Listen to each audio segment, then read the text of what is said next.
Hey, what is up, everybody? This is Stevie Breach coming to you here today. Yesterday, WWE posted a tweet teasing about James Storm returning to NXT. Basically, the tweet just said that they're never going to stop talking about James Storm's shocking WWE debut. It said, "Sorry about your damn luck," hashtag WWE NXT, and then, showed the video of him walking out on NXT for the first time. Today, Dave Meltzer of the Wrestling Observer newsletter noted that the fact that it's been a few months since WWE offered James Storm a contract, much like the contract that Samoa Joe signed to be sort of an exclusive NXT wrestler, where he would finish up his independent dates, and then he would just become a straight independent, guy working for NXT, and he wouldn't go out and do other televised gigs. They're trying to lock down the fact that he's not going to show up on TNA. He's not going to sign up for Ring of Honor or something like that. And that might be one of the reasons why WWE posted the tweet about sort of giving him that little bit of an elbow, a little bit of a nudge, like, hey, when are you going to sign this deal?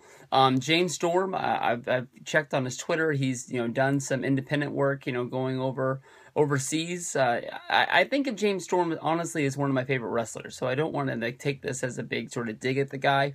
I'm sure if James Storm came to my town, which doesn't get a lot of independent shows like how you would normally get, we have to travel out to Concord or out to the Bay Area to see guys like MVP or other guys that travel around and work indie shows.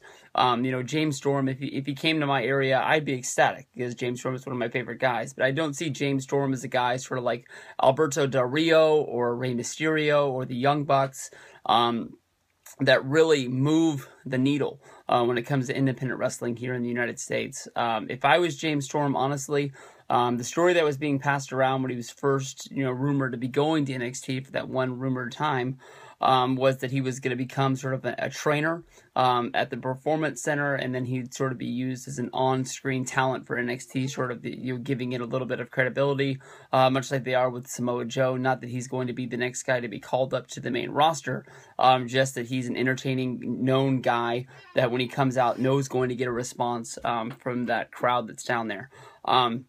I hope that James Storm signs. Like I said, he's one of my favorite guys that was in TNA. I understood the reasons why he left TNA. In the dying days of TNA, when he was still there, he was one of the main reasons why I, wanted to be watching when he was, having everybody, take the pledge and things like that. And we'll have to see what comes up in the foreseeable future. But as of right now, James Storm hasn't signed his NXT thing, and that's one of the reasons why he hasn't been talked about. But I'm sure they would love to bring him in to be a part of NXT television and the NXT pay-per-views and things like that. And he's a hell of a talker. He's a hell of a worker. He could do a lot of things for a lot of guys down there.